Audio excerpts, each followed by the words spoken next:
നീ കിട്ടനല്ലേ, നിന്നോടുള്ള സ്നേഹം എനിക്ക് നിന്നോടുള്ള സ്നേഹം നിസ്സീമമാണ് എന്ന് തിരുവചനത്തിലൂടെ നാം വായിക്കുന്നുണ്ട്. ദൈവം നമ്മെ ഓരോരുത്തരെയും വ്യക്തിപരമായി സ്നേഹിക്കുന്നു. അത് യാതൊരു വ്യവസ്ഥകളുമില്ലാതെ ആയിരിക്കുന്ന അവസ്ഥയിൽ നമ്മെ സ്വീകരിച്ചുകൊണ്ട് ആഴമായും അഗാധമായും ഈ ദൈവം നമ്മെ ഓരോരുത്തരെയും സ്നേഹിക്കുകയാണ്. യെശയ്യായുടെ പുസ്തകത്തിലെ 43-ാം അധ്യായത്തില് 4-ാമത്തെ തിരുവചനത്തിൽ അവിടുന്ന് നമ്മോട് പറയുകയാണ്, നീ എനിക്ക് വിലപ്പെട്ടവനും അമൂല്യനും ബഹുമാന്യനും പ്രിയങ്കരനുമാണ് എന്ന് പറയുകയാണ്. അതെ പ്രിയമുള്ളവരെ, ദൈവം നമ്മെ ഓരോരുത്തരെയും ഇത്ര അധികമായി സ്നേഹിക്കുന്നു. ഈ ദൈവത്തിന്റെ സ്നേഹത്തിലേക്ക് നമ്മെ വിളിച്ചതേ ഓർത്ത് നമുക്ക് ഈ നിമിഷങ്ങളില് അവിടുത്തോട് നന്ദി പറയാം. നമുക്ക് ഈ നിമിഷങ്ങളിൽ നമ്മുടെ കരങ്ങളെല്ലാം ദൈവസന്നിധിയിലേക്ക് ഒന്ന് ഉയർത്തി നാം ആയിരിക്കുന്ന സ്ഥലങ്ങളിൽ സാധിക്കുന്നവരൊക്കെ ഒന്ന് വീഡിയോ ഒക്കെ ഒന്ന് ഓൺ ചെയ്ത് ആയിരിക്കുന്ന സ്ഥലങ്ങളിൽ ഇരുന്നു കൊണ്ട് ഈ നിമിഷം നമുക്ക് ഒന്നിച്ച് അവിടുത്തെ ഒന്ന് സ്തുതിക്കാം. ഈ സ്നേഹത്തെ ഓർത്തുകൊണ്ട് വ്യക്തിപരമായി എന്നെ സ്നേഹിക്കുന്ന എൻ്റെ അമ്മയുടെ ഉദരത്തിൽ ഞാൻ ഉരുവാകുന്നതിന് മുമ്പേ തന്നെ എന്നെ അറിയുകയും സ്നേഹിക്കുകയും ചെയ്യുന്ന ഈ ദൈവത്തെ ഒന്ന് ഓർത്ത് നമുക്ക് ഈ നിമിഷങ്ങളിൽ സ്തുതിക്കാം. ഹല്ലേലൂയ.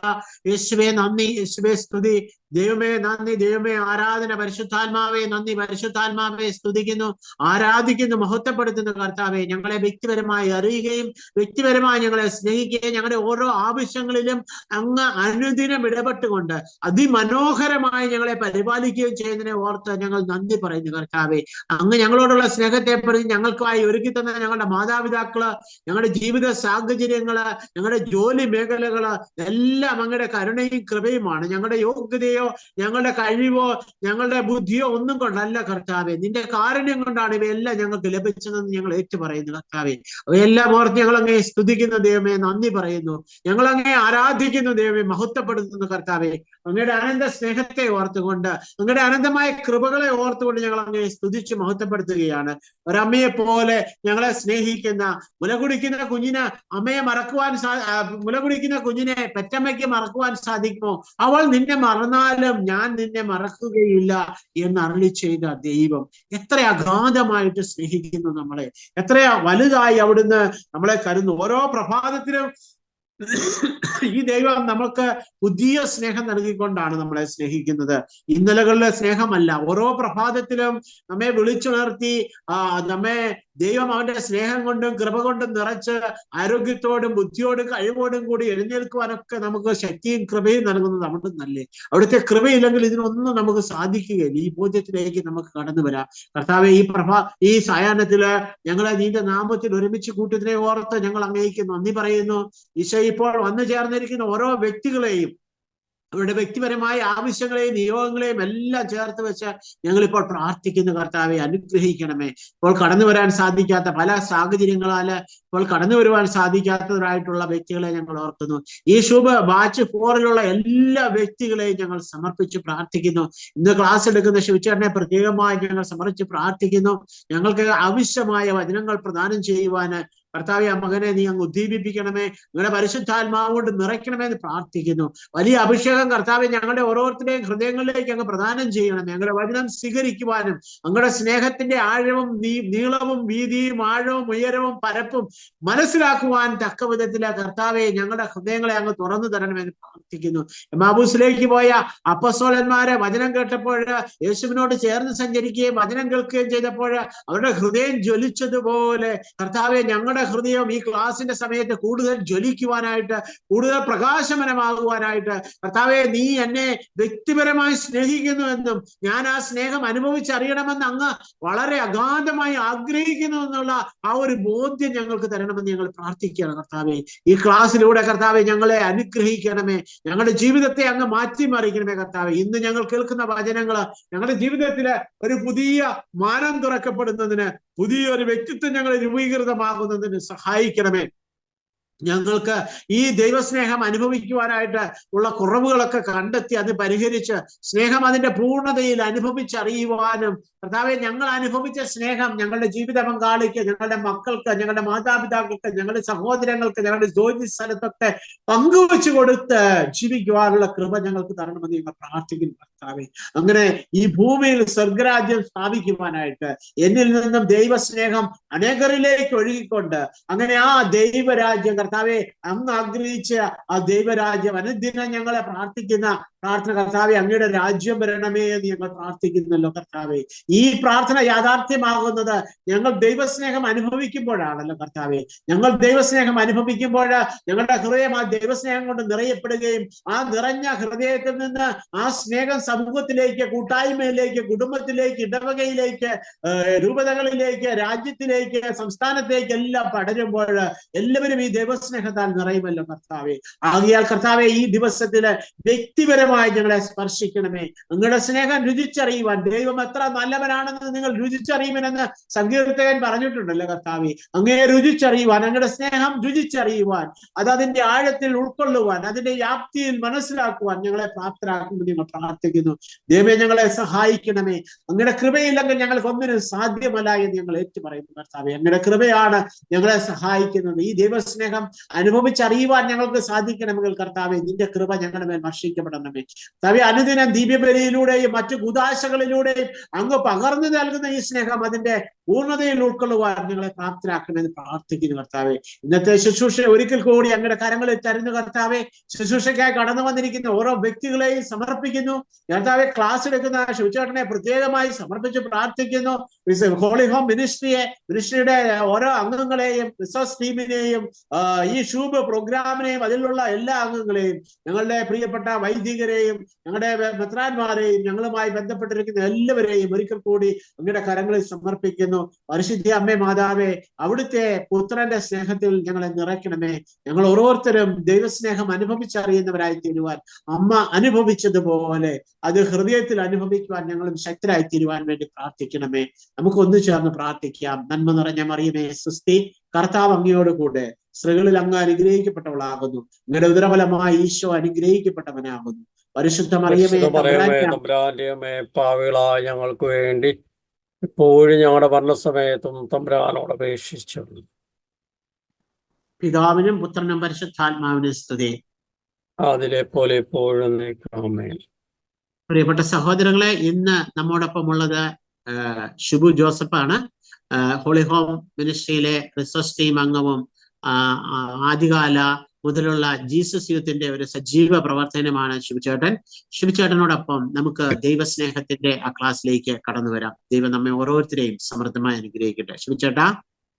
താങ്ക് യു ഫ്രാൻസിസ് ചേട്ടാ. ഈശോയിൽ ഏറ്റവും സ്നേഹം നിറഞ്ഞവരെ, നമ്മൾ വീണ്ടും ഒരിക്കൽ കൂടി രണ്ടാമത്തെ ആഴ്ചയിൽ ഒരുമിച്ച് വന്നിരിക്കുകയാണ്. നമ്മുടെ ഈ ഒരു ഷൂബ് അടിസ്ഥാന നിത്യ സത്യങ്ങളിൽ ആഴപ്പെടാനായിട്ടുള്ള ചിന്തകളിലൂടെയാണ് നാം കടന്നു പോകുന്നത്. വിശുദ്ധ ഗ്രന്ഥത്തിലെ അടിസ്ഥാനപരമായ 8 യാഥാർത്ഥ്യങ്ങളെ ആഴത്തിൽ മനസ്സിലാക്കാൻ, നമ്മുടെ ഹൃദയത്തിൽ ഉറപ്പിക്കാൻ, അതുവഴി നമ്മുടെ ജീവിതം മുഴുവൻ പരിവർത്തനപ്പെടുത്താനായിട്ടുള്ള ഒരു ശ്രമമാണ്. ഇതൊരു ധ്യാനമെന്ന് വേണമെങ്കിൽ പറയാം, ഒരു കോഴ്സ് എന്ന് വേണമെങ്കിൽ പറയാം, ഒരു പഠന രീതി എന്ന് വേണമെങ്കിൽ പറയാം. അത് പല രീതിയിൽ നമ്മെ സഹായിക്കും. നമ്മുടെ വ്യക്തിത്വത്തെ, നമ്മുടെ ജീവിതത്തെ, നമ്മുടെ ജീവിതത്തിന്റെ സമസ്ത മേഖലകളിലെയും രൂപപ്പെടുത്തുവാൻ സഹായിക്കുന്ന ഒന്നാണ് ഈ ഷൂബ് എന്നുള്ളത്. അതുകൊണ്ട് തന്നെ നിങ്ങൾ ഈ സമയങ്ങളിൽ നിങ്ങളുടെ സബ് ഗ്രൂപ്പിലുള്ള എല്ലാവരും കയറിയിട്ടില്ല. സബ് ഗ്രൂപ്പിലുള്ള ആൾക്കാർ ആരെങ്കിലും ഒക്കെ വരാൻ മറന്നുപോയിട്ടുണ്ടെങ്കിൽ അവരെയൊക്കെ ഒന്ന് ഒരു മെസ്സേജ് കൊടുത്തുകൊണ്ട് അവരോട് കയറാനായിട്ടൊന്ന് ഓർമ്മപ്പെടുത്തുക. ഒരു കാര്യം, ഇതൊരു കണ്ടിന്യൂസ് ആയിട്ടുള്ളൊരു പ്രോഗ്രാമാണ്. ഒന്നാമത്തെ ആഴ്ചയിൽ നിന്ന് രണ്ടാമത്തെ ആഴ്ചയിലേക്ക് നാം വരുമ്പോൾ കഴിഞ്ഞ ഒരാഴ്ച മുഴുവൻ ദൈവരാജ്യത്തെക്കുറിച്ചുള്ള ചിന്തകളിലൂടെയാണ് പ്രിയപ്പെട്ടവരെ നാം കടന്നുപോയത്. കഴിഞ്ഞ ശനിയാഴ്ച നാം ദൈവരാജ്യത്തെക്കുറിച്ച് ആഴത്തിലൊന്ന് മനസ്സിലാക്കാനായിട്ട് ശ്രമിച്ചു. നാം ഈ ലോകത്തിലേക്ക് വന്നത് ദൈവരാജ്യത്തിൽ നിന്നാണ് എന്നും തിരിച്ച് നാം എത്തേണ്ട ഇടം ദൈവരാജ്യമാണ് എന്നും 4 സുവിശേഷങ്ങളും നമ്മെ ഓർമ്മപ്പെടുത്തുന്ന അടിസ്ഥാനപരമായ ചിന്ത ദൈവരാജ്യത്തെക്കുറിച്ചാണെന്നും ആ ദൈവരാജ്യം ലക്ഷ്യമാക്കിക്കൊണ്ട് ദൈവരാജ്യം നമ്മുടെ ഉള്ളിൽ വളർന്നു വലുതാകുന്നതിന് പുളിമാവ് പോലെ, കടുകുമണി പോലെ അത് വലുതായിത്തീരുന്നതിന് ഉള്ള വലിയ ചിന്തയാണ് കഴിഞ്ഞ ശനിയാഴ്ച നമ്മൾ കേട്ടത്. ശനിയാഴ്ച മുതൽ ഈ ശനിയാഴ്ച വരെയുള്ള സമയങ്ങളിൽ ഓരോ ദിവസവും വചനവിസ്മയത്തിലൂടെ നാം കടന്നുപോയപ്പോൾ ഈ ദൈവരാജ്യത്തെക്കുറിച്ചുള്ള ചിന്തയാണ് നമ്മളിൽ ആഴപ്പെടാനായിട്ട് ആ ദൈവവചനം നമ്മെ സഹായിച്ചത്. അതുകൊണ്ട് തന്നെയാണ് ഞാൻ പറഞ്ഞത്, ഇതൊരു കണ്ടിന്യൂസ് പഠനമാണ്, ഒരു കോഴ്സാണ്. 10 ആഴ്ചകളോളം നാം കടന്നു പോകുന്നത് വഴി നമ്മുടെ ജീവിതത്തെ ആകമാനം അത് പരിവർത്തനപ്പെടുത്താൻ സഹായിക്കുന്നു. ഈ ഒരാഴ്ച മുഴുവൻ നമ്മൾ ദൈവസ്നേഹത്തെ കുറിച്ചാണ് നമ്മൾ ചിന്തിക്കുന്നത്. ഫ്രാൻസിസ് ചേട്ടൻ നമ്മെ ഓർമ്മപ്പെടുത്തി. നമുക്ക് 9:15 നമുക്ക് നിർത്തണം, കാരണം നമ്മുടെ തീർത്ഥയാത്ര 9:20 നമ്മൾ തുടങ്ങേണ്ടതാണ്. അപ്പോൾ ഈ ദൈവരാജ്യം അനുഭവത്തിലൂടെ നാം കടന്നു പോകുമ്പോൾ നാം മനസ്സിലാക്കുന്ന ഏറ്റവും വലിയ യാഥാർത്ഥ്യം, ദൈവരാജ്യത്തിന്റെ ഭാഗമായി നമ്മുടെ ജീവിതത്തിന്റെ ചിന്തകളും വികാരങ്ങളും ഒക്കെ നാം വളരുമ്പോൾ, ദൈവരാജ്യം എന്ന ചിന്തയിൽ നമ്മുടെ ജീവിതത്തിൽ ആഴപ്പെടുമ്പോൾ നമ്മൾ മനസ്സിലാക്കുന്ന വലിയ ഒരു യാഥാർത്ഥ്യം എന്ന് പറയുന്നത് ദൈവം നമ്മെ സ്നേഹിക്കുന്നു എന്നതാണ്. നമ്മെ സ്നേഹിക്കുന്ന ഒരു പിതാവ് നമുക്കുണ്ടെന്നും ആ പിതാവ് നമ്മെ സ്നേഹിക്കുന്നുവെന്നും ആ പിതാവായ ദൈവം സ്നേഹം മാത്രമാണെന്നും ആ പിതാവിന്റെ സ്നേഹം നാം ഓരോരുത്തരും അനുഭവിച്ചറിയണമെന്നും അങ്ങനെ ഒരു ദൈവരാജ്യ കുടുംബമായി നാം ജീവിക്കണമെന്നുമാണ് ദൈവം ആഗ്രഹിക്കുന്നത്. ഇതാണ് നമ്മളെ ദൈവസ്നേഹത്തെ കുറിച്ച് കാണുമ്പോൾ അതിന്റെ മുഴുവൻ ആകെ കണ്ടന്റായി വിശുദ്ധ ഗ്രന്ഥം നമ്മോട് പറയുന്നു. ഉൽപ്പത്തി മുതൽ വെളിപാട് വരെ നാം കടന്നു പോകുമ്പോൾ ആ വിശുദ്ധ ഗ്രന്ഥം നമ്മെ ഓർമ്മപ്പെടുത്തുന്ന ഇതാണ്: നമ്മെ ഓരോരുത്തരെയും സ്നേഹിക്കുന്ന ഒരു പിതാവുണ്ട്, ആ പിതാവ് ദൈവമാണ്, ആ ദൈവം സ്നേഹമാണ് എന്നും ആ പിതാവിന്റെ ദൈവത്തിന്റെ സ്നേഹം നാം ഓരോരുത്തരും ഓരോ പ്രഭാതത്തിലും എന്റെ സ്നേഹം പുതുതാണ് എന്ന് പറയുന്ന ദൈവത്തിന്റെ സ്നേഹം അനുഭവിച്ച് നാം ജീവിച്ചുകൊണ്ട് നാം ഒരു ദൈവരാജ്യ കുടുംബമായി നാം ജീവിക്കുന്ന ഇടങ്ങളിൽ എല്ലാവരെയും സ്നേഹിച്ചുകൊണ്ട്, ദൈവം സ്നേഹിക്കുന്നത് പോലെ സ്നേഹിച്ചുകൊണ്ട് നാം ജീവിക്കണമെന്ന് അവിടുന്ന് നമ്മെ ഓർമ്മപ്പെടുത്തുകയാണ്. അപ്പം ഇന്ന് നമ്മൾ വിശുദ്ധ ഗ്രന്ഥത്തിൽ ഉൽപ്പത്തി മുതൽ വെളിപാട് വരെയുള്ള വിശുദ്ധ ഗ്രന്ഥത്തിലൂടെ നാം കടന്നു പോകുമ്പോൾ ദൈവം നമ്മെ ഓർമ്മപ്പെടുത്തുന്ന രണ്ടാമത്തെ നിത്യമായ യാഥാർത്ഥ്യം, ഒന്നാമത്തെ നിത്യമായ യാഥാർത്ഥ്യം എന്ന് പറയുന്നത് ദൈവരാജ്യത്തെ കുറിച്ചാണ്, ആ പർദീസയെ കുറിച്ചാണ്. ആദ്യ മാതാപിതാക്കൾ ദൈവത്തോടൊപ്പം ജീവിച്ച ആ പർദീസയെ കുറിച്ചാണ്. ആ പർദീസയിൽ സ്നേഹിക്കുന്ന ഒരു ദൈവത്തെ കുറിച്ചാണ് വിശുദ്ധ ഗ്രന്ഥം നമ്മെ ഓർമ്മപ്പെടുത്തുന്നത് എന്നുള്ളതാണ് ഇന്നത്തെ നമ്മുടെ ചിന്ത. മലാക്കി പ്രവാചകന്റെ പുസ്തകത്തിലൂടെ ദൈവം നമ്മെ വെളിപ്പെടുത്തുന്ന, നമ്മോട് ചോദിക്കുന്ന ഒരു ചോദ്യം ഇതാണ്. മലാക്കി പ്രവാചകന്റെ പുസ്തകം 1:12 നാം വായിച്ചു കടന്നു പോകുന്നത്: ഞാൻ നിങ്ങളെ സ്നേഹിച്ചു, എന്നാൽ നിങ്ങൾ എന്നോട് ചോദിക്കുന്നു എങ്ങനെയാണ് ഞാൻ നിങ്ങളെ സ്നേഹിച്ചത്. നമ്മളൊക്കെ ദൈവത്തോട് ചോദിക്കുന്ന ഒരു ചോദ്യമാണ്, ദൈവം അവിടുന്ന് എങ്ങനെയാണ് ഞങ്ങളെ സ്നേഹിച്ചത്? ഞങ്ങൾ രോഗങ്ങളിലൂടെ, പ്രയാസങ്ങളിലൂടെ, സാമ്പത്തിക ഞെരുക്കങ്ങളിലൂടെ, അസ്വസ്ഥതയിലൂടെ, മാനസിക പിരിമുറുക്കിലൂടെ, ധാരാളം പ്രതിസന്ധിയിലൂടെ നമ്മൾ കടന്നു പോവുകയാണ്. അങ്ങനെ കടന്നു പോകുന്ന നമ്മളും ചോദിക്കുന്ന ഒരു ചോദ്യം ഇതാണ്: ദൈവമേ, അവിടുന്ന് എങ്ങനെയാണ് ഞങ്ങളെ സ്നേഹിക്കുന്നത്? എന്നെ എങ്ങനെയാണ് സ്നേഹിക്കുന്നത് എന്ന വലിയൊരു ചോദ്യം നമ്മുടെ മുമ്പിലുണ്ട്. നമ്മുടെ കുഞ്ഞുങ്ങളും നമ്മുടെ ജീവിത പങ്കാളിയും മാതാപിതാക്കളും ഒക്കെ പലപ്പോഴും ചോദിക്കുന്ന ചോദ്യം ഇതാണ്: ആരാണ് എന്നെ സ്നേഹിക്കുന്നത്? എന്നെ ആരും സ്നേഹിക്കാനില്ല. എങ്ങനെയാണ് നിങ്ങൾ എന്നെ സ്നേഹിച്ചത് എന്നൊക്കെയുള്ള ചോദ്യം വിശുദ്ധ ഗ്രന്ഥത്തിൽ നമ്മൾ കാണുന്നുണ്ട്. അതിന് ഉത്തരമാണ് വിശുദ്ധ ഗ്രന്ഥം ഇന്ന് നമ്മോട് പങ്കുവെക്കുന്നത്. ദൈവത്തിന്റെ വളരെ വ്യക്തിപരമായ സ്നേഹം എന്ന് പറയുമ്പോൾ ദൈവം നമ്മെ ഓരോരുത്തരെയും നന്നായി അറിയുന്നു, മനസ്സിലാക്കുന്നു എന്നതാണ് വിശുദ്ധ ഗ്രന്ഥം നമ്മെ ഓർമ്മപ്പെടുത്തുന്നത്. ദൈവം നമ്മെ ഓരോരുത്തരെയും ഏറ്റവും നന്നായി അറിയുന്നു, നല്ലതുപോലെ മനസ്സിലാക്കുന്നു. നമ്മളെ അറിയുന്നു എന്ന് പറയുമ്പോൾ വിശുദ്ധ ഗ്രന്ഥം മുഴുവൻ പറയുന്ന ചിന്തയാണ് നമ്മുടെ ജീവിതത്തിന്റെ ഇന്നലകളെ, ഇന്നുകളെ, നാളെകളെ എല്ലാം അറിഞ്ഞ് സ്നേഹിക്കുന്ന പിതാവായ ദൈവത്തിന്. നമ്മുടെ ജീവിതത്തിന്റെ അമ്മയുടെ ഉദരത്തിൽ രൂപപ്പെടുന്നതിന് മുമ്പേയുള്ള ഞാനും അമ്മയുടെ ഉദരത്തിൽ രൂപപ്പെട്ട സമയം മുതൽ ഇന്ന് വരെ കടന്നുപോയ കഴിഞ്ഞ കാലങ്ങളിൽ നമ്മൾ അനുഭവിച്ച പ്രയാസങ്ങളുടെ, സന്തോഷങ്ങളുടെ, ദുഃഖങ്ങളുടെ, ഞെരുക്കങ്ങളുടെ, പ്രയാസങ്ങളുടെ, പ്രതിസന്ധികളെ ഒക്കെ അറിഞ്ഞുകൊണ്ട് ഇപ്പോൾ നമ്മൾ കടന്നു പോകുന്ന ഈ പ്രസന്റ് മൊമെന്റിൽ നമ്മൾ കടന്നു പോകുന്ന ഈ സാഹചര്യത്തിലൂടെ നാം കടന്നു പോകുന്ന, നമ്മെ അലട്ടുന്ന, നമ്മെ സന്തോഷിപ്പിക്കുന്ന, നമ്മെ ഭാരപ്പെടുത്തുന്ന എല്ലാറ്റിനെയും, നാളെക്കുറിച്ചുള്ള നമ്മുടെ ചിന്തകളെയും വികാരങ്ങളെയും ഉത്കണ്ഠകളെയും ആകുലതകളെയും ഭാരങ്ങളെയും എല്ലാം അറിഞ്ഞുകൊണ്ട് നമ്മെ സ്നേഹിക്കുന്ന ഒരു ദൈവത്തിന്റെ ഏറ്റവും മനോഹരമായ ഒരു അപ്പന്റെ ചിത്രമാണ് വിശുദ്ധ ഗ്രന്ഥം നമ്മെ വരച്ചു കാട്ടുന്നത്. ആ സ്നേഹിക്കുന്ന ദൈവത്തെ ആഴത്തിൽ അനുഭവിക്കുന്നത്, മനസ്സിലാക്കുന്നതാണ് നമ്മുടെ ജീവിതത്തെ മുഴുവൻ പരിവർത്തനപ്പെടുത്തുന്ന, ആനന്ദത്തോടെ സന്തോഷത്തോടെ ഇരിക്കാൻ നമ്മെ ഇടയാക്കുന്നത്. ആദ്യ മാതാപിതാക്കളെ പറുദീസായിൽ നിന്ന് പുറത്താക്കിയ ഏതേൻ തോട്ടത്തിൽ നിന്ന് പുറത്താക്കിയ ദൈവത്തിന്റെ സ്നേഹത്തെക്കുറിച്ചാണ് വിശുദ്ധ ഗ്രന്ഥം ആദ്യം തന്നെ നമ്മെ ഓർമ്മപ്പെടുത്തുന്നത്. വീഴ്ചകളിലും തള്ളിക്കളയാത്ത സ്നേഹം. നന്മതിന്മകളുടെ ഫലം ഭക്ഷിച്ച ആദ്യ മാതാപിതാക്കൾ കൈനീട്ടിയ നിത്യജീവന്റെ വൃക്ഷത്തിൽ നിന്നുകൂടെ ഭക്ഷിച്ച് നിത്യനാശത്തിൽ പോകാതിരിക്കാൻ ഏതേനിൽ നിന്ന് അവരെ പുറത്താക്കി. നമുക്ക് ചിലപ്പോൾ പെട്ടെന്ന് മനസ്സിലാവില്ല. ആ പർദീസയിൽ നിന്ന് ദൈവം പുറത്താക്കുന്നത് വലിയ സ്നേഹവും കൊണ്ടാണ്. നന്മതിന്മകളെ കുറിച്ചുള്ള അറിവിന്റെ വൃക്ഷത്തിൽ നിന്ന് അവരൊന്ന് പറിച്ചു. നന്മതിന്മകളെ കുറിച്ചുള്ള ആ വലിയ തിരിച്ചറിവ് അവർക്കുണ്ടായി. ഇനി വീണ്ടും ജീവന്റെ വൃക്ഷത്തിൽ നിന്നുകൂടി അവരെ പറിച്ച് ഭക്ഷിച്ചാൽ നിത്യമായും സാത്താന്റെ അടിമത്തത്തിൽ അവർ ജീവിക്കും.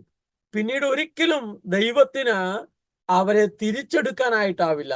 ദൈവം വളരെ സ്നേഹത്തോടെ സുന്ദരമായി വിഭാവനം ചെയ്ത ആ പർദീസ വലിയ പദ്ധതി, ദൈവരാജ്യ പദ്ധതി മുഴുവൻ തകിടം മറിയും.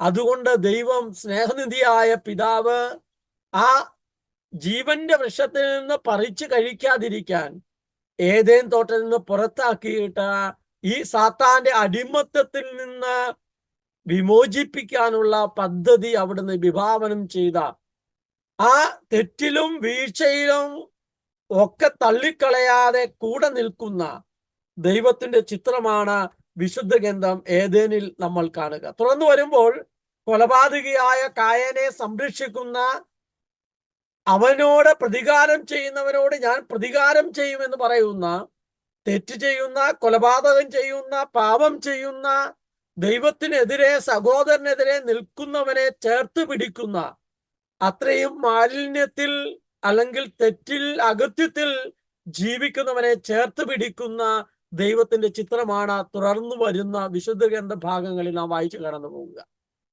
ഉൽപ്പത്തിയുടെ പുസ്തകം 16:8 നാം എത്തുമ്പോൾ ഹഗ്ഗാറിനെ വ്യക്തിപരമായി അറിയുന്ന, മനസ്സിലാക്കുന്ന ഒരു ദൈവത്തിന്റെ ചിത്രം നമ്മൾ അവിടെ കാണുന്നുണ്ട്. ഹഗ്ഗാറിന്റെ ചരിത്രം നമുക്കറിയാം. അബ്രഹാം സാറയും ഒരുമിച്ച് ജീവിച്ചു. അവർക്ക് കുഞ്ഞുങ്ങളില്ലാതെ ആകുന്നു. ദൈവം മണൽത്തരി പോലെ കുഞ്ഞുങ്ങളെ നൽകുമെന്ന് പറയുന്നു. അവസാനം സാറ അബ്രഹാത്തോട് പറയുന്നു, ദൈവം തരുമെന്നൊക്കെ പറഞ്ഞാൽ അത് തരില്ല. അതുകൊണ്ട് നമുക്കായി നീ ഹഗാറുമായി, ദാസിയായ ഹഗ്ഗാറുമായി ശാരീരിക ബന്ധത്തിൽ ഏർപ്പെട്ട് കുഞ്ഞിനെ ജനിപ്പിക്കുക എന്ന് പറയുന്ന സാറയുടെ വാക്ക് കേട്ട അബ്രഹാം ഹഗ്ഗാറുമായി ശാരീരിക ബന്ധത്തിൽ ഏർപ്പെട്ട് കുഞ്ഞിന് ജന്മം നൽകി. ആ കുഞ്ഞുണ്ടായിക്കഴിഞ്ഞ് അധിക താമസിയാതെ സാറ ഗർഭിണിയായപ്പോൾ, സാറായുടെ ഉദരത്തിൽ കുഞ്ഞ് ജനിച്ചപ്പോൾ, ദൈവത്തിന്റെ വാഗ്ദാനമായ കുഞ്ഞ് ജനിച്ചപ്പോൾ സാറ ഹഗ്ഗാറിനെ കഠിനമായി പീഡിപ്പിക്കാൻ തുടങ്ങി. ആ പീഡനങ്ങൾ, പ്രയാസങ്ങൾ, സങ്കടങ്ങൾ സഹിക്കവയ്യാതെ ഹഗ്ഗാർ ആ സാറായുടെ അടുത്തു നിന്ന് ഇറങ്ങി ഓടിപ്പോകുമ്പോൾ, കുഞ്ഞിനെ മരുഭൂമിയിൽ ഉപേക്ഷിച്ചിട്ട് മരിക്കാനായി ഹഗ്ഗാർ ഓടിപ്പോകുമ്പോൾ ദൈവം അവളോട് ചോദിക്കുന്ന ചോദ്യമാണ്, സാറയുടെ ദാസിയായ ഹഗ്ഗാറെ, നീ എവിടെ നിന്ന് വരുന്നു, എങ്ങോട്ട് പോകുന്നു? സ്നേഹിക്കുന്ന പിതാവിന്റെ വലിയ ചിത്രമാണ്. ക്രൂരമായ മാനസിക പ്രയാസങ്ങളുടെ, പീഡനങ്ങളുടെ പ്രതിസന്ധിയിലൂടെ കടന്നുപോയി മരിക്കാൻ കരുതുന്ന, വിചാരിക്കുന്ന ഹഗ്ഗാറിനെ വിളിക്കുന്നു സാറയുടെ ദാസിയായ ഹഗ്ഗാറെ. പേരും വീട്ടുപേരും ഫുൾ അഡ്രസ്സോട് കൂടെയുള്ള വിളിയാണ്.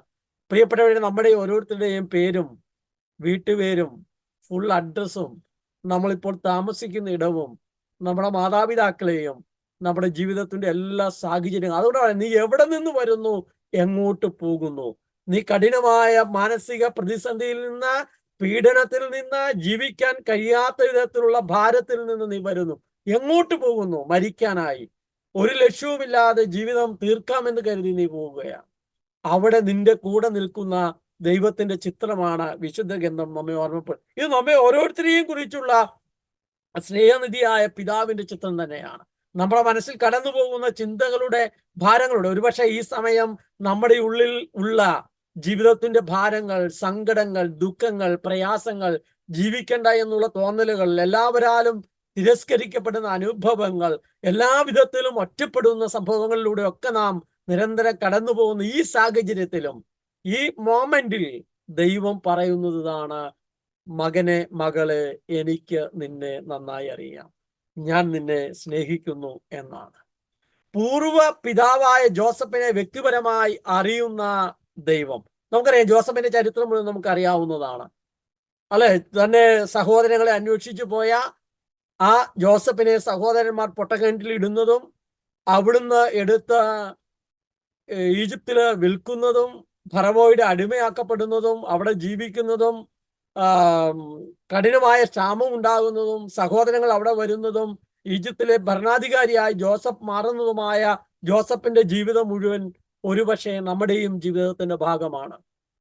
നമ്മുടെ സഹോദരങ്ങൾ നമുക്കെതിരെ നിൽക്കുന്ന, നമ്മുടെ സഹോദരങ്ങളുടെ ഭാരങ്ങളും നമ്മുടെ സഹോദരങ്ങൾ നമുക്കെതിരെ ചെയ്യുന്ന പ്രയാസങ്ങളും മാനസിക നൊമ്പരങ്ങളും അസ്വസ്ഥതകളാലും നീറുന്ന, എല്ലാറ്റിനാലും തിരസ്കരിക്കപ്പെടുന്ന നമ്മുടെ ജീവിതത്തിന്റെ അനുഭവമാവാം. അവിടെ ജോസഫ് പറയുന്നുണ്ട് ഉൽപ്പത്തി 45:7, നിങ്ങൾക്ക് ഭൂമിയിൽ സന്തതികളെ നിലനിർത്താനും വിസ്മയകരമായ രീതിയിൽ രക്ഷ നൽകാനും വേണ്ടി ദൈവം എന്നെ നിങ്ങൾക്ക് മുൻപേ ഇങ്ങോട്ട് അയച്ചതാണ്. വളരെ വ്യക്തിപരമായി സ്നേഹിക്കുന്ന ദൈവത്തെ കണ്ടുമുട്ടിയ ജോസഫാണ് പറയുന്നത്, തന്നെ അടിമയായി വിറ്റ, ഈജിപ്തിലേക്ക് വിൽപ്പന നടത്തിയ ആ തന്റെ സഹോദരങ്ങളെ ചേർത്ത് പിടിക്കുന്ന, പ്രിയപ്പെട്ടവരെ, നമ്മുടെ സഹോദരങ്ങളെ, നമ്മുടെ കൂടെയുള്ളവരെ, നമ്മുടെ ജീവിത പങ്കാളിയെ, മക്കളെ, മാതാപിതാക്കളെ, സഹോദരങ്ങളെ, നമ്മളുമായി ബന്ധപ്പെടുന്നവരെ ഒക്കെ നമുക്ക് ചേർത്ത് പിടിക്കാനാകണമെങ്കിൽ സ്നേഹിക്കുന്ന ദൈവത്തെ അനുഭവിക്കുന്ന, ആ സ്നേഹിക്കുന്ന ഒരു പിതാവ് നമുക്കുണ്ട് എന്ന് തിരിച്ചറിയുന്ന ഒരു വ്യക്തിക്ക് മാത്രമേ, പ്രിയപ്പെട്ടവരെ, ഈ ദൈവത്തിന്റെ സ്നേഹം പോലെ നമുക്ക് പരസ്പരം സ്നേഹിക്കാനായിട്ടാവത്തുള്ളൂ. വീണ്ടും മോശയെ നന്നായി അറിയാവുന്ന ദൈവം, കർത്താവ് മോശയോട് പറഞ്ഞു, നീ ആവശ്യപ്പെടുന്ന ഈ കാര്യം ഞാൻ ചെയ്യും, എന്തെന്നാൽ നീ എന്റെ പ്രീതി നേടിയിരിക്കുന്നു, നിന്നെ എനിക്ക് നന്നായി അറിയാം. വിക്കനായ, ഈജിപ്തിൽ വെച്ച ഒരാളെ കൊന്ന് ഒളിച്ചോടിപ്പോയ ആ മോശ ഇസ്രായേൽ ജനതയെ 40 വർഷക്കാലം മരുഭൂമിയിലൂടെ കൊണ്ടുപോയ, അത്ഭുതങ്ങളും അടയാളങ്ങളും പ്രവർത്തിച്ച, ഒരാളോട് കാര്യം നന്നായി സംസാരിക്കാൻ അറിയാത്ത, ഇടപെടാൻ കഴിയാത്ത ഭീരുവായ മോശ, ആ മോശയെ സ്നേഹിച്ച ദൈവം നമ്മെയും സ്നേഹിക്കുന്നുവെന്ന് നമ്മെ ഓർമ്മപ്പെടുത്തുന്നതാണ്. നമ്മെ നന്നായി അറിയാം. അതാണ് മോശ പറയുന്നത്, എനിക്ക് നിന്നെ നന്നായി അറിയാം, നീ എൻ്റെ പ്രീതി നേടിയിരിക്കുന്നു. ദൈവം നമ്മോട് പറയുന്നതും അതാണ്. നമ്മൾ ഒരുപക്ഷെ ഒന്നും ചെയ്യാൻ കഴിയാത്തവരാവാം, നമ്മൾ ധാരാളം ബലഹീനതകളും വീഴ്ചകളിലും ഒക്കെ കടന്നുപോയിക്കൊണ്ടിരിക്കുന്നവരാണ്. പക്ഷേ ദൈവം നമ്മോട് പറയുന്നത്, എനിക്ക് നിന്നെ നന്നായി അറിയാം, നീ എൻ്റെ പ്രീതി നേടിയിരിക്കുന്നു എന്നാണ്. വീണ്ടും മുന്നോട്ട് പോകുമ്പോൾ ഇസ്രായേൽ ജനതയെ മുഴുവൻ സ്നേഹിക്കുന്ന, പരിപാലിക്കുന്ന ഒരു ദൈവത്തിന്റെ ചിത്രമാണ്. 40 വർഷക്കാലം മരുഭൂമിയിലൂടെ കടന്നുപോയ ഇസ്രായേൽ ജനത്തെ പകൽ മേഘസ്തംഭമായും രാത്രി അഗ്നിസ്തംഭമായും, ദാഹിച്ചപ്പോൾ പാറയിൽ നിന്ന് ജലമായും, വിശന്നപ്പോൾ കാടപ്പശയും മഞ്ഞയും നൽകിക്കൊണ്ട്, വസ്ത്രം കീറിപ്പോകാതെ ചെരിപ്പ് തേഞ്ഞു പോകാതെ കാത്ത് പരിപാലിച്ച ദൈവത്തിന്റെ ചിത്രമാണ് വിശുദ്ധ ഗ്രന്ഥം നമ്മെ ഓർമ്മപ്പെടുത്തുന്നത്. അങ്ങനെ പുറപ്പാട് 16:35 കാണുന്നത്, ഇസ്രായേൽക്കാർ മനുഷ്യവാസമുള്ള സ്ഥലത്ത് എത്തുന്നത് വരെ 40 വർഷത്തേക്ക് മന്ന ഭക്ഷിച്ചു. കാനാൻ ദേശത്തിന്റെ അതിർത്തിയിൽ എത്തുന്നത് വരെ മന്നയാണ് അവർ ഭക്ഷിച്ചത്. പ്രിയപ്പെട്ടവരെ, നമ്മുടെയൊക്കെ ജീവിതത്തിൽ, നമ്മുടെ വ്യക്തിപരമായ ജീവിതത്തിന്റെ ആരംഭം മുതൽ നമ്മുടെ കുടുംബത്തെ, നമ്മുടെ മാതാപിതാക്കളെ, നമ്മുടെ സഹോദരങ്ങളെ, നമ്മുടെ ജീവിത പങ്കാളിയെ, മക്കളെ, നമ്മൾ ജീവിച്ച ചുറ്റുപാടിനെ ഒക്കെ വളരെ കരുതലോടെ പരിപാലിച്ച, ധാരാളം പ്രയാസങ്ങളിലൂടെ, സങ്കടങ്ങളിലൂടെ, ഭാരങ്ങളിലൂടെ, നൊമ്പരത്തിലൂടെ, പ്രതിസന്ധിയിലൂടെ, രോഗത്തിലൂടെ ഒക്കെ കടന്നുപോയപ്പോഴും ഇസ്രായേൽ ജനതയെ സംരക്ഷിച്ചതുപോലെ തന്നെ നമ്മെ സംരക്ഷിച്ച, നമ്മെ ഏറെ സ്നേഹത്തോടെ കരുതിയ ദൈവത്തിന്റെ ചിത്രമാണ് വിശുദ്ധ ഗ്രന്ഥം നമ്മുടെ മുമ്പിൽ അവതരിപ്പിക്കുന്നത്. അത് ദൈവത്തിന്റെ, നമ്മെക്കുറിച്ച് മാത്രമല്ല, നമ്മുടെ കുടുംബത്തെ, നമ്മളുമായി ബന്ധപ്പെടുന്ന മനുഷ്യരെ, നമ്മുടെ മാതാപിതാക്കളെ, സഹോദരങ്ങളെ, എല്ലാവരെയും വളരെ വ്യക്തമായി കരുതലോടെ സ്നേഹിക്കുന്ന, നമ്മളിപ്പോൾ ജീവിക്കുന്ന ജീവിതത്തിന്റെ ചുറ്റുപാടുകളിൽ, കേരളത്തിന്റെയോ കേരളത്തിന് പുറത്തോ ഭാരതത്തിന് പുറത്തോ എവിടെയുമാകട്ടെ, ജീവിക്കുന്ന സാഹചര്യങ്ങളെയൊക്കെ നന്നായി അറിഞ്ഞ് നമ്മളെ ചേർത്ത് പിടിച്ചുകൊണ്ട് നമ്മളെ നയിക്കുന്ന, സ്നേഹിക്കുന്ന ദൈവത്തിന്റെ ചിത്രമാണ് വിശുദ്ധ ഗ്രന്ഥം നമ്മെ ഓർമ്മപ്പെടുത്തുന്നത്. ജോഷുവയുടെ കൂടെ സഞ്ചരിക്കുന്ന ദൈവത്തിന്റെ ചിത്രമാണ് വീണ്ടും ജോഷുവ 1:5 നമ്മൾ കാണുന്നത്. ജോഷുവയുടെ കൂടെ എല്ലാ മനുഷ്യരെയും നന്നായി അറിയുന്ന ദൈവത്തെ കുറിച്ചാണ് വിശുദ്ധ ഗ്രന്ഥം സങ്കീർത്തനം 139:14 പറയുന്നത്, എനിക്ക് രൂപം ലഭിക്കുന്നതിന് മുൻപ് തന്നെ അവിടുത്തെ കണ്ണുകൾ എന്നെ കണ്ടു, എനിക്ക് നിശ്ചയിക്കപ്പെട്ടിട്ടുള്ള നാളുകൾ ഉണ്ടാകുന്നതിന് മുമ്പ് തന്നെ അങ്ങയുടെ പുസ്തകത്തിൽ അവ എഴുതി. പ്രിയപ്പെട്ടവരെ, നമ്മളെ ഓരോരുത്തരെയും നന്നായി അറിഞ്ഞ, നന്നായി കാണുന്ന, നന്നായി മനസ്സിലാക്കുന്ന ദൈവത്തിന്റെ മനോഹരമായ ചിത്രമാണ് വിശുദ്ധ ഗ്രന്ഥം നമ്മുടെ മുമ്പിൽ അവതരിപ്പിക്കുന്നത്. ആ ദൈവം നമ്മെ സ്നേഹിക്കുന്നു എന്ന്. അതുകൊണ്ട് ഓരോ പ്രഭാതത്തിലും എന്റെ സ്നേഹം പുതുതാണ് എന്ന്. അതുകൊണ്ടാണ് ഏശയ്യാ 49:16 ഒരമ്മയും കുഞ്ഞും തമ്മിലുള്ള ബന്ധത്തോടുള്ള വലിയ ഭാവം വിശുദ്ധ ഗ്രന്ഥം നമ്മെ ഓർമ്മപ്പെടുത്തുന്നത്.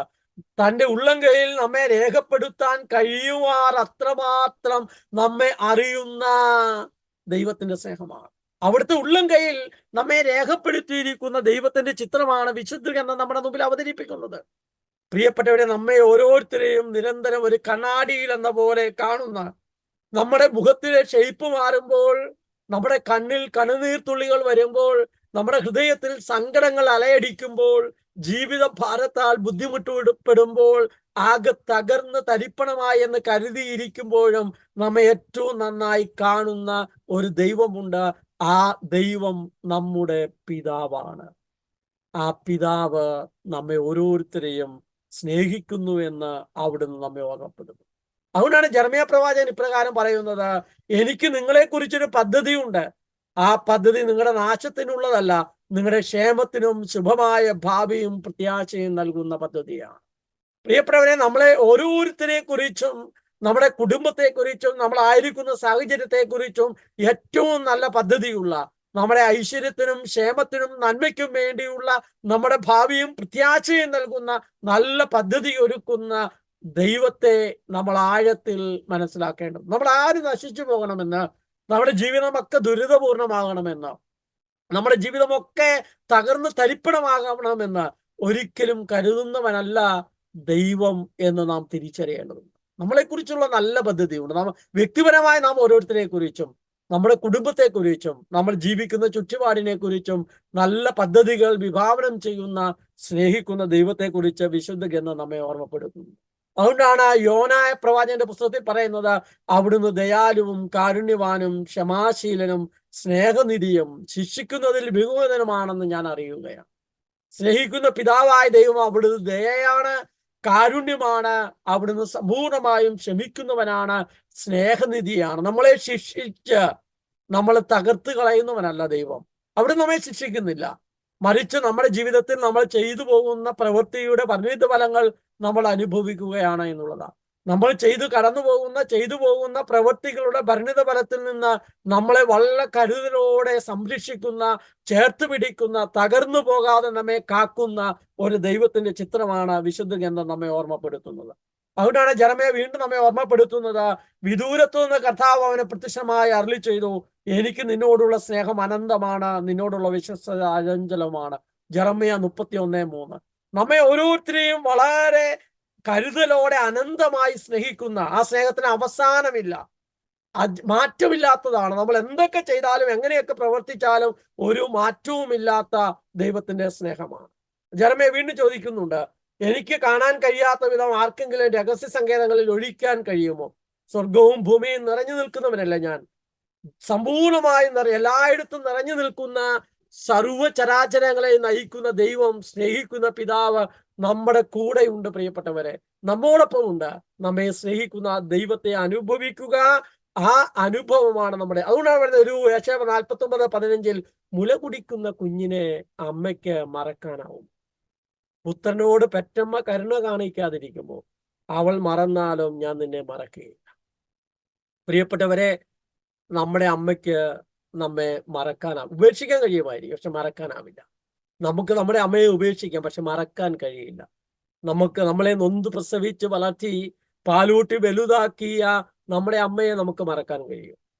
അതിനേക്കാൾ അപ്പുറം അമ്മയുടെ ഉദരത്തിൽ 9 മാസക്കാലഘട്ടം ജീവിച്ചു വളർന്ന എന്നെ അമ്മയ്ക്ക് മറക്കാൻ കഴിയില്ലെങ്കിൽ, ദൈവത്തിന്റെ ഹൃദയത്തിൽ ജന്മമെടുത്ത, വളർന്നു വലുതായ, എൻ്റെ രൂപവും ഭാവവും നിറവും ഒക്കെ മെനഞ്ഞ ദൈവത്തിന് നമ്മെ മറക്കാൻ കഴിയില്ല എന്ന്, നമ്മെ ഉപേക്ഷിക്കാൻ കഴിയില്ല എന്ന് വിശുദ്ധ ഗ്രന്ഥം അടിവരയിട്ട് നമ്മെ ഓർമ്മപ്പെടുത്തുകയാണ് പ്രിയപ്പെട്ടവരെ.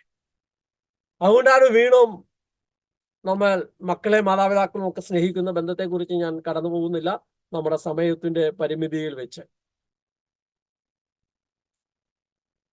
ഒരമ്മയും അപ്പനും കുഞ്ഞിനെ സ്നേഹിക്കുന്നതിനേക്കാൾ അപ്പുറമായി നമ്മെ സ്നേഹിക്കുന്ന ദൈവത്തിന്റെ ചിത്രമാണ് വിശുദ്ധ ഗ്രന്ഥം നമ്മെ ഓർമ്മപ്പെടുത്തുന്നത്.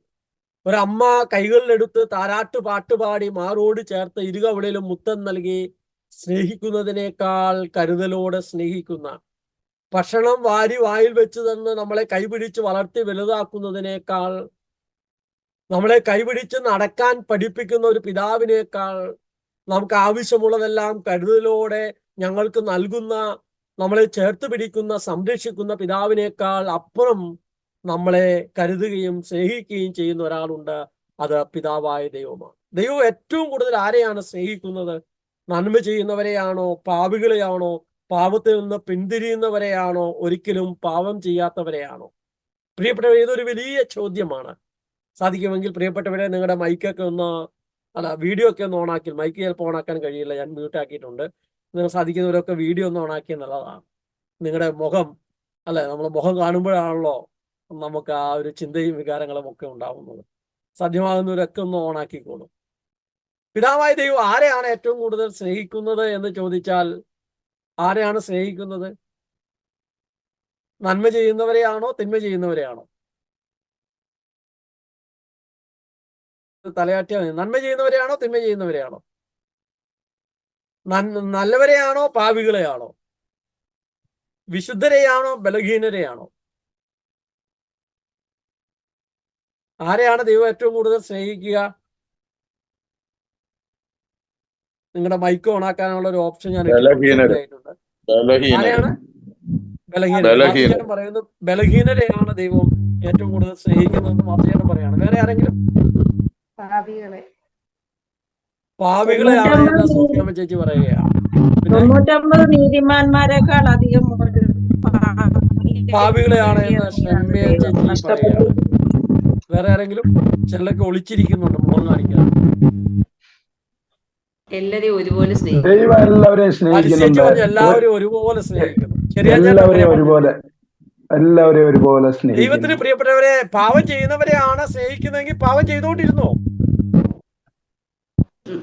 ദൈവത്തിന് അങ്ങനെ പാവം ചെയ്യുന്നവരാണോ നന്മ ചെയ്യുന്നവരാണോ വിശുദ്ധരാണോ നല്ലവരാണെന്നുള്ള വേർതിരിവില്ല എന്നുള്ളതാണ് വിശുദ്ധ ഗ്രന്ഥം നമ്മെ ഓർമ്മപ്പെടുന്നത്. നമുക്ക് വേർതിരിവുണ്ട്, ദൈവത്തിന് അങ്ങനത്തെ ഒരു വേർതിരിവുമില്ല. ദൈവം എല്ലാവരെയും ഒരേപോലെ സ്നേഹിക്കുന്നു, ഒരേപോലെ കരുതുന്നു എന്നതാണ് വലിയ യാഥാർത്ഥ്യം. പ്രിയപ്പെട്ടവരെ, ഇന്ന് നമ്മളെ യേശുവിന്റെ 4ാമത്തെ ബാച്ചിൽ 2ാമത്തെ സെഷനിലൂടെ കടന്നു പോകുമ്പോൾ നമ്മുടെ ഹൃദയത്തിൽ ഉറപ്പിക്കും, എല്ലാവരെയും ദൈവം ഒരുപോലെ സ്നേഹിക്കുന്നു എന്ന വലിയ സത്യം തിരിച്ചറിഞ്ഞാലേ പ്രിയപ്പെട്ട ഇന്നത്തെ കാലഘട്ടത്തിൽ നമ്മൾ മതത്തിന്റെ പേരിൽ, വർഗത്തിന്റെയും വർണ്ണത്തിന്റെയും പേരിൽ ഒക്കെ വേർതിരിക്കുമ്പോൾ മനുഷ്യരെ ഓരോരുത്തരെയും സ്നേഹിക്കാൻ കഴിയണമെങ്കിൽ, ഓരോരുത്തരുടെയും കൂടെ ചേർന്നിരിക്കാൻ കഴിയണമെങ്കിൽ സ്നേഹിക്കുന്ന ഈ ദൈവത്തെ തിരിച്ചറിയണമെന്ന് വിശുദ്ധ ഗ്രന്ഥം നമ്മെ ഓർമ്മപ്പെടുത്തുന്നു. അതുകൊണ്ടാണ് സഭ നമ്മെ ഓർമ്മപ്പെടുത്തുന്നത്, ദൈവത്തിന്റെ സ്നേഹത്തിന് തിരിച്ചു വ്യത്യാസമില്ല. പാപിയാണോ നല്ലവനാണോ ബലഹീനനാണോ മോശക്കാരനാണോ എന്ന് ഒരു വ്യത്യാസവുമില്ല. ദൈവം എല്ലാവരെയും ഒരുപോലെ സ്നേഹിക്കുന്നു. പ്രിയപ്പെട്ട ഈ ഒരാഴ്ച കാലഘട്ടം നമുക്ക് കുറെ കൂടി ആഴത്തിൽ ദൈവത്തിന്റെ സ്നേഹം അനുഭവിക്കാൻ ഓരോ ദിവസവും വചനവിസ്മയത്തിലൂടെ കടന്നു പോകുമ്പോൾ സ്നേഹിക്കുന്ന ദൈവത്തെക്കുറിച്ചുള്ള ചിന്തയാണ് വിശുദ്ധ ഗ്രന്ഥത്തിൽ ഈ ഒരാഴ്ച കടന്നു പോകുന്നത്. ആ സ്നേഹിക്കുന്ന പിതാവിനോടുള്ള ബന്ധമാണ് ദൈവരാജ്യ അനുഭവം നമ്മളിൽ വളർത്തുക. അതുകൊണ്ട് പ്രിയപ്പെട്ടവരെ, ദൈവവചനം, ആ വചനവിസ്മയം നിങ്ങൾക്ക് കിട്ടുന്ന ഒന്ന് വായിക്കുക. ദൈവവചനം നിങ്ങൾക്ക് കിട്ടുന്ന ചിന്തകളൊന്ന് സബ് ഗ്രൂപ്പിലോ വോയിസ് മെസ്സേജോ ടെക്സ്റ്റ് മെസ്സേജോ ആയിട്ട് ഇടുക. വിശുദ്ധ ഗ്രന്ഥം മുഴുവൻ നമ്മോട് പങ്കുവെച്ച ഒറ്റ ചിന്തയാണ് ഞാൻ രണ്ടാമത്തെ നിത്യമായ യാഥാർത്ഥ്യമാണ് പറഞ്ഞത്. സ്നേഹിക്കുന്ന ഒരു അപ്പൻ നമുക്കുണ്ട്. നമ്മൾ ആരും അനാഥരല്ല. നമ്മളോട് ചോദിക്കാനും പറയാനും നമ്മളെ കരുതാനും കാക്കാനും നമുക്ക് ആവശ്യമുള്ളതെല്ലാം നൽകാനും ആകാശത്തിലെ പറവകളേക്കാൾ ഏറെ കരുതലോടെ നമ്മെ കാണുന്ന ഒരു ദൈവം നമുക്കുണ്ട്. ആ ദൈവം പിതാവ് അപ്പനാണ് എന്ന് അവിടുന്ന് നമ്മെ ഓർമ്മപ്പെടുത്തുകയാണ്. ആ അപ്പന്റെ സ്നേഹം പ്രിയപ്പെട്ടവരെ നമുക്ക് ആഴത്തിൽ അനുഭവിച്ച് ജീവിക്കാനായിട്ട് നമുക്ക് ആഗ്രഹിക്കാം. നമ്മൾ 9:15 നമ്മൾ തീർക്കും. അത് കഴിയുമ്പോൾ നമ്മുടെ തീർത്ഥയാത്രയ്ക്ക് നമ്മൾ കാരണം നമ്മുടെ തോമസ് അച്ഛൻ മേലോട്ട് അച്ഛൻ വന്നിട്ടുണ്ട്. അച്ഛനാണ് ഇന്ന് തീർത്ഥയാത്രയിൽ നമ്മോടൊപ്പം ഉള്ളതും. നമുക്ക് ഒരു നിമിഷം നമ്മുടെ കണ്ണുകൾ നമുക്കൊന്ന് അടയ്ക്കാം, കരങ്ങൾ നമുക്കൊന്ന് മാറോട് ചേർത്ത് വെക്കാം. വിശുദ്ധ ഗ്രന്ഥം മുഴുവൻ കടന്നുപോയപ്പോൾ നമ്മൾ കണ്ടെത്തിയ യാഥാർത്ഥ്യം, ദൈവത്തെ ധിക്കരിച്ച ആദ്യ മാതാപിതാക്കളെ തുടങ്ങി കൊലപാതകം ചെയ്ത കായേനെയും ജീവിതം തീർന്നുവെന്ന് കരുതി ഇറങ്ങിയോടിയ ഹഗാറിനെയും വിക്കനായ മോശയെയും ജോഷിയെയും ഈജിപ്തിലേക്ക് തടവുകാരനായി വിൽക്കപ്പെട്ട ജോസഫിനെയും പൂർവ്വപിതാക്കന്മാരെയും എല്ലാം സ്നേഹിച്ച അതേ ദൈവം നമ്മെയും വളരെ കരുതലോടെ സ്നേഹിക്കുന്നുവെന്ന് ഒരമ്മ കുഞ്ഞിനെ കരുതുന്നതിനേക്കാൾ, ഒരപ്പൻ കുഞ്ഞിനെ സംരക്ഷിക്കുന്നതിനേക്കാൾ അപ്പുറം കരുതലോടെയും സ്നേഹത്തോടെയും നമ്മളെ കരുതുന്ന, മാറ്റമില്ലാതെ നമ്മൾ ഏതൊക്കെ ചെളിയിൽ വീണാലും, ഏതൊക്കെ മാലിന്യത്തിലാണ് ജീവിക്കുന്നതെങ്കിലും, ഏതൊക്കെ പ്രയാസങ്ങളിലും പ്രതിസന്ധികളിലൂടെയാണ് കടന്നു പോകുന്നതെങ്കിലും ദൈവത്തെ മാറ്റി നിർത്താൻ മാത്രം നമ്മൾ അത്രമാത്രം ബലഹീനരായി പോയാലും നമ്മെ സ്നേഹിക്കുന്ന ഒരു ദൈവത്തിന്റെ ചിത്രം വിശുദ്ധ ഗ്രന്ഥം നമ്മെ ഓർമ്മപ്പെടുത്തുകയാണ്. പ്രിയപ്പെട്ടവരെ, ആ ദൈവത്തിന്റെ സ്നേഹം അനുഭവിച്ചാൽ മാത്രമേ നമുക്ക് നമ്മുടെ കൂടെ ജീവിക്കുന്ന മാതാപിതാക്കളെ, ജീവിത പങ്കാളിയെ, മക്കളെ, അയൽവക്കത്തുള്ളവരെ, നമ്മുടെ സഭയിൽ അംഗമായിട്ടുള്ളവരെ മാത്രമല്ല, നാനാജാതി മതസ്ഥരായ എല്ലാവരെയും സ്നേഹിക്കാൻ, എല്ലാ മനുഷ്യരെയും ചേർത്ത് പിടിക്കാൻ, എല്ലാ ചരാചരങ്ങളെയും ചേർത്ത് പിടിക്കാൻ, അങ്ങനെ ദൈവരാജ്യ അനുഭവത്തിൽ വളരാൻ നമുക്ക് കഴിയുകയുള്ളൂ. ആ വലിയ അനുഭവം നമ്മുടെ ജീവിതത്തിൽ ആഴത്തിൽ വേരുറപ്പിക്കുവാൻ സ്നേഹനിധിയായ ദൈവമേ, ഞങ്ങളെ ഓരോരുത്തരെയും ഒരാഴ്ച ഇടയാക്കണമേ എന്ന് ഞങ്ങൾ പ്രാർത്ഥിക്കുന്നു. ഞങ്ങൾ ഒരുമിച്ച് അങ്ങയെ സ്തുതിക്കുന്നു. ഹല്ലേലൂയ. ദൈവമേ, സ്നേഹിക്കുന്ന ദൈവത്തെ നമുക്ക് ഒരുമിച്ച് സ്തുതിക്കാം. Hallelujah, hallelujah. ദൈവമേ, സ്തുതിക്കുന്ന ദൈവമേ, ആരാധന, ദൈവമേ, ഹല്ലേലൂയ, ഹല്ലേലൂയ. ദൈവമേ, ആരാധന, ആരാധന, ആരാധന, ഞങ്ങളെ സ്നേഹിക്കുന്ന ദൈവമേ, ഞങ്ങൾ അങ്ങയെ സ്തുതിക്കുന്നു. ഹല്ലേലൂയ, ഹല്ലേലൂയ, ഹല്ലേലൂയ, ഹല്ലേലൂയ, ഹല്ലേലൂയ, ഹല്ലേലൂയ, ഹല്ലേലൂയ, ഹല്ലേലൂയ. ആമേൻ. ഞാൻ വിചാരിക്കുന്നു ഷിജു എന്തോ പറയാൻ വേണ്ടി വന്നിട്ടുണ്ട്. പ്രിയപ്പെട്ടവരെ, ജെനി ഓണാണോ? ഞാൻ ജെനി കഴിഞ്ഞ കുറെ ദിവസങ്ങളായിട്ട് മിഷൻ പ്രദേശത്തുകൂടെ യാത്രയായിരുന്നു. കുറച്ച് കാര്യങ്ങൾ ജെനിയും പങ്കുവെക്കുമെന്ന് ഞാൻ വിചാരിക്കുന്നു. ഒന്ന്, ഞങ്ങൾ മധ്യപ്രദേശിലെ കാണ്ഡുവ എന്ന സ്ഥലത്ത്, അവിടെ നമ്മുടെ അധികം ക്രൈസ്തവരില്ലാത്തൊരു സ്ഥലത്ത് കാഞ്ചിബൈഡ മാതാവിൻ്റെ ഒരു തീർത്ഥാടന കേന്ദ്രത്തിലുണ്ടായിരുന്നു. അവിടെ ഒരു 10-15,000 ആളുകൾ ഒരുമിച്ച് വന്ന് ഒരു തിരുനാളിന്റെ സമയത്താണ് ഞങ്ങൾ അവിടെ ഉണ്ടായിരുന്നത്. ഒരു 10-12 ദിവസം ഞങ്ങൾ അവിടെ ഉണ്ട്. ജനി അതിൽ കൂടുതൽ ദിവസം ഉണ്ടായിരുന്നു. അപ്പോൾ വളരെ ദൂരെ നിന്നും വളരെയേറെ അക്രൈസ്തവരായ ആളുകൾ അവിടെ വന്ന് ആ പ്രദേശത്ത് ചില ദിവസങ്ങളോളം താമസിച്ച് ഈ ദൈവത്തിന്റെ സ്നേഹാനുഭവത്തിൽ പങ്കുചേരുന്നത് ഞങ്ങൾ കണ്ടെത്തി. അവിടുത്തെ ഒരു സാഹചര്യം, നേരത്തെയൊക്കെ ഹോസ്റ്റലുകളിൽ സ്വർഗസ്നായ പിതാവെ, നന്മ നിറഞ്ഞവരെയൊക്കെ പ്രാർത്ഥിച്ചിട്ടായിരുന്നു ഭക്ഷണം കഴിക്കുന്നതും ക്ലാസ്സുകൾ ആരംഭിക്കുന്നതും ഒക്കെ എങ്കിൽ ഇപ്പോഴത്തെ ഒരു സ്ഥിതിവിശേഷത്തിൽ അങ്ങനെ പ്രാർത്ഥിക്കാൻ പോലുമുള്ള സാഹചര്യമില്ല. വളരെയേറെ ക്രൈസ്തവർ അങ്ങനെ ചെയ്താൽ പീഡിപ്പിക്കപ്പെടുന്ന ഒരു സ്ഥിതിയുണ്ട്.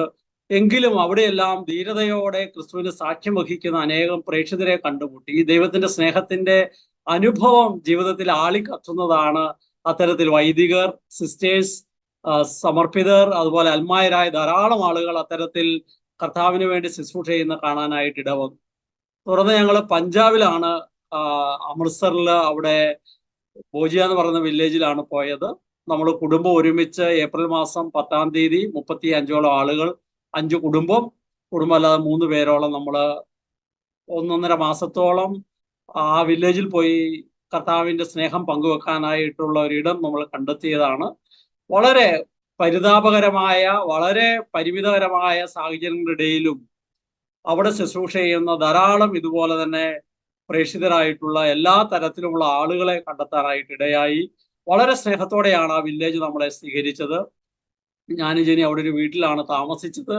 അവിടെ 6 വീടുകൾ നമുക്ക് പോയി താമസിക്കാനുള്ള കാര്യങ്ങളൊക്കെ അറേഞ്ച് ചെയ്തു. അവിടെ നമ്മുടെ പുത്തവീട്ടിൽ പിതാവിന്റെ അടുത്ത് ഒരു ദിവസം ഞങ്ങൾ പോയി തങ്ങി. വളരെ ലളിതമായ ഒരു കൊച്ചു വീട്. ആ വീട്ടിൽ ഒരു ഗസ്റ്റ് റൂമാണ് ഉള്ളത്. എങ്കിലും ഞങ്ങൾ അവിടെ ഒരു ദിവസം തങ്ങാനായിട്ട് ഇടവന്നു. തുടർന്ന് ഞങ്ങൾ ഉത്തരാഖണ്ഡിലാണ് പോയത്. അവിടെയും ഇത്തരത്തിൽ സുവിശേഷം പങ്കുവെക്കുന്നതിൽ ധാരാളം പ്രയാസങ്ങളുള്ള ഏരിയയാണ്. അവിടെ ഞങ്ങൾ ചെന്ന ഒരു സ്ഥലത്ത് 24 മണിക്കൂറും നിത്യ ആരാധന എഴുന്നള്ളിച്ച്, വിശുദ്ധ കുർബാന എഴുന്നള്ളിച്ച് വെച്ച് ആരാധിക്കുന്ന ഒരിടമാണ്. ഒരു ആശ്രമം എന്നാണ് അതിനെ വിളിക്കുന്നത്. നേരത്തെയൊക്കെ ഒരുപാട് ആളുകൾ അവിടെ ഞായറാഴ്ച പ്രാർത്ഥനയ്ക്ക് വരുമായിരുന്നു. ഇപ്പൊ അങ്ങനെ വന്നാൽ പിടിപ്പിക്കപ്പെടുന്നത് കൊണ്ടും പ്രയാസങ്ങൾ ഉള്ളത് കൊണ്ടും ബോധപൂർവം ആളുകളെ നിയന്ത്രിച്ചിരിക്കുകയാണ്. അല്ലെങ്കിൽ അവിടെ വരുന്ന എല്ലാവർക്കും ഭക്ഷണവും താമസവും ഒക്കെ കൊടുത്ത് ഒരു ക്രൈസ്തവർ പോലും ഇല്ലാത്ത അവിടെ 50ഓളം ആളുകൾ മാവുസ സ്വീകരിച്ച് കർത്താവിന്റെ സഭയുടെ ഭാഗമായിട്ടുണ്ട്. ഇവിടെ ഇതെല്ലാം ഞാൻ പറയാൻ കാരണം, ദൈവത്തിന്റെ സ്നേഹം അനുഭവിക്കുമ്പോൾ നമ്മൾ മിഷണറിമാരായി മാറുകയാണ്. കർത്താവിന്റെ സ്നേഹം നമ്മളെ മുന്നോട്ട് കൊണ്ടുപോവുകയാണ്. ഈ ഒരു തീർത്ഥയാത്രയിൽ, ഈ ഒരു 10 ആഴ്ചത്തെ നമ്മുടെ ഒരുമിച്ച് വരവിൽ തീർച്ചയായും ഈ ദൈവത്തിന്റെ സ്നേഹം ആഴത്തിൽ അനുഭവിക്കാൻ, ആ സ്നേഹത്തിന്റെ മാധുര്യം തേനിനേക്കാളും തേൻ കട്ടയേക്കാളും മധുരമുള്ളതാണെന്ന് രുചിച്ചറിയാൻ, ആ രുചിച്ചറിയുന്ന സ്നേഹം നമ്മുടെ ചുറ്റുപാടുകൾ മുഴുവൻ പങ്കുവെക്കുന്നതിൽ തീക്ഷ്ണതയും ജാഗ്രതയും വളരെ താല്പര്യമുള്ളവരാകാൻ നമുക്ക് പ്രാർത്ഥിക്കാം. നമ്മുടെ സബ് ഗ്രൂപ്പുകൾ, നമ്മുടെ ഒരുമിച്ച് വരവുകൾ, ദൈവവചന വായന, നമ്മുടെ കൗദാശിക ജീവിതം, ഇതെല്ലാം ക്രിസ്തുവിന്റെ സ്നേഹം തീക്ഷ്ണതയോടെ പങ്കുവെക്കാനാണ് നമ്മളെ സഹായിക്കുന്നത്. നമുക്ക് പ്രാർത്ഥനയിലേക്ക് പോയി. ജെനി, എന്തെങ്കിലും കൂട്ടിച്ചേർക്കാനുണ്ടോ? ഇല്ല. സമയമായേ, നമുക്ക് നിർത്താം. ഒരുമിച്ച് നമുക്ക് പ്രാർത്ഥിക്കാം. പ്രാർത്ഥിച്ച് അവസാനിപ്പിക്കട്ടെ. എന്തെങ്കിലും ജയചേട്ടാ പറയാനുണ്ടോ? ഇല്ല. എന്നെ കാത്തു സൂക്ഷിക്കാൻ ദൈവത്താൽ നിയോഗിക്കപ്പെട്ട എൻ്റെ കാവൽ മാലഹയെ ഈ ലോകത്തിൽ ദൈവസ്നേഹാനുഭവത്തിൽ നിറഞ്ഞ് ദൈവഹിതം അനുസരിച്ച് ജീവിച്ചുകൊണ്ട് സുവിശേഷമാകാനും സുവിശേഷമേകാനും അങ്ങനെ നിത്യതയിൽ ദൈവസന്നിധിയിൽ എത്തിച്ചേരാനും ഞങ്ങളെ സഹായിക്കണമേ. നന്മ ചെയ്യാൻ ശക്തി പകരുന്ന തിരുകുടുംബമേ, ഞങ്ങളിൽ നന്മ വളരാൻ കൃപയേകണമേ. ആമേൻ.